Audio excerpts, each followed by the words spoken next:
Hi everyone, and welcome to my review of Darkest of Days. This overly ambitious and bug-riddled first-person shooter was released on Steam September 8th, 2009, developed by 8monkey Labs. Darkest of Days is a time travel game, and takes the player through time into historic battles in an effort to save key individuals from certain death. I know your eyes are probably rolling into the back of your head right now, thinking of Terminator 2, but bear with me. The battles range from Custer's last stand at the Battle of Little Bighorn in 1876, to fighting in Pompeii as ash and fire rained down from an erupting Mount Vesuvius in 79 AD. Other locations include the battles of Antietam and Tannenberg, and a German World War II POW camp closely resembling Auschwitz. There are different missions in every time period, and the game takes about 4 hours to complete if you rush the fuck out of it, which I suggest you should because it's repetitive and exhausting. The game features over 20 unique weapons, both from the original time period you're in, as well as those brought back from the future. The game begins in 1876. You are Alexander Morris, a soldier fighting in General Custer's battalion during the Battle of Little Bighorn. After Custer is killed and Morris is wounded, he's suddenly rescued by a man in futuristic armour and taken through a strange portal. Alexander Morris, I gotta get you out of here. And yes, the voice acting is very cheesy. You gotta go now.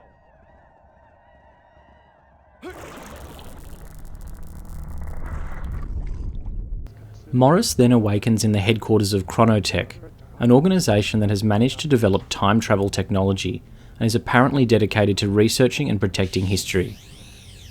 A Chronotech higher-up, known obnoxiously as Mother, tells Morris that Dr. Cole, the organisation's founder, has gone missing and disturbances have started appearing through history, causing individuals that have played key roles in history to be placed in danger.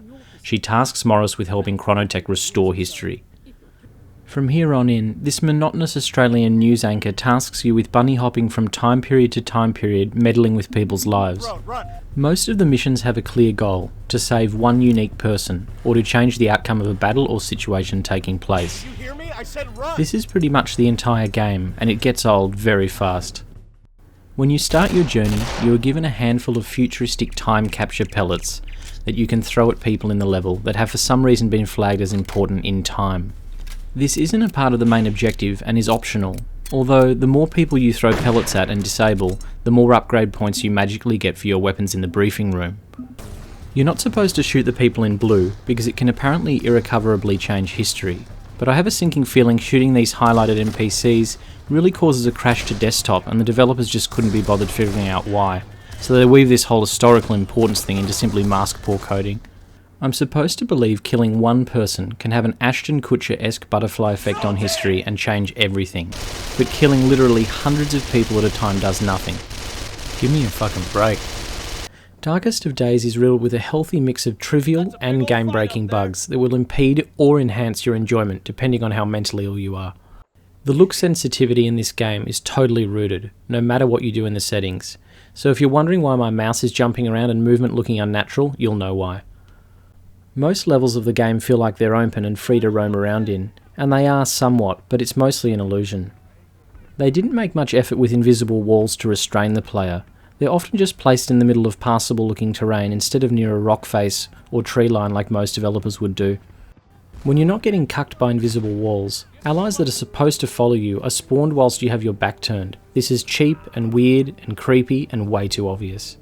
With the start of each level, you get this somewhat exciting briefing about a time period you've got to go back to, and so you rush to the teleporter orb and can't even get up the steps because there's an invisible barrier. I mean, how fucking lazy do you have to be to ensure that the most commonly walked path in the game isn't blocking the player? Surely this was deliberate. I mean, look, I like NPCs clipping through the floor and ruining the immersion just as much as the next person. However, some of these bugs were just downright irritating. Despite all the bad NPC clipping and invisible walls, there are some standout moments in the game, and these are often when massive battles take place. For a game engine in 2009 to be able to handle AI, all firing weapons on this scale, was actually kind of impressive. I personally found the battles that took place in the American Civil War were the most satisfying. The atmosphere of the maps in this time period, coupled with the type of weapons you get to use and semi-frequent line battles, makes for a pretty enjoyable experience. The World War I and II missions are very gloomy and dark. I don't know if this was a creative choice or dodgy mapping on the developer's part. The majority of this section of the game feels like a real struggle to get through, and it feels totally uninspired. Except for maybe the Prisoner of War camp, this at least had some level design and character effort put into it. There's also a vehicle level in which you're in the back of a truck shooting enemies. When you get in the back, you're thinking it's going to be like a scene out of Fast and the Furious, but your excitement is immediately stifled when you realise the car does 10 miles per hour and you're a sitting duck in some dodgily coded nightmare. You never had me. You never had your car. If this wasn't bad enough, they also throw a Zeppelin mission in. This shitstorm has you throwing bombs with your hands off the side onto the troops on the ground, which are extremely hard to aim. When you're not doing that, you're manning an unsatisfying machine gun that overheats in the blink of an eye to protect a weak as fuck Zeppelin that ends up crashing in the end anyway. I feel like these sections were added for gameplay diversity and to make everything feel more action-packed, but instead they just failed hard and made it feel like something to endure. The final level takes you to Pompeii to rescue a character that is kind of like Father Time, which is arguably the most enjoyable mission in the game. Mount Vesuvius is exploding in the background and the Roman people are fleeing the city. Whilst this is happening, you're attacked by big groups of futuristic bad guys, and this turns into an all-out Roman shooting gallery amongst the panic. The trailers and screenshots of the game always include this level in Pompeii, which was sneaky because it's only one level of the game, and it's the last one. I feel like since they went to make the effort to create all these assets from this era, they could have sprung a bit and made a bit more content out of it. The last of the opposition and get Cole out of here. Let's get this show on the road. All in all, this overly ambitious game doesn't manage to deliver a satisfying experience. Instead, we have a harangue of repetitive missions set in mostly barren locales, intermixed with bugs and dodgy mouse sensitivity. Not to mention, the final level crashed to desktop so many times I had to continue reloading again and again, taking me close to 2 hours to complete.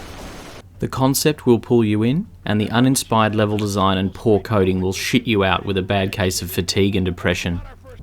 You'd think with all this fighting we'd get a little futuristic R&R. Maybe send us to the great strip bars through history or something.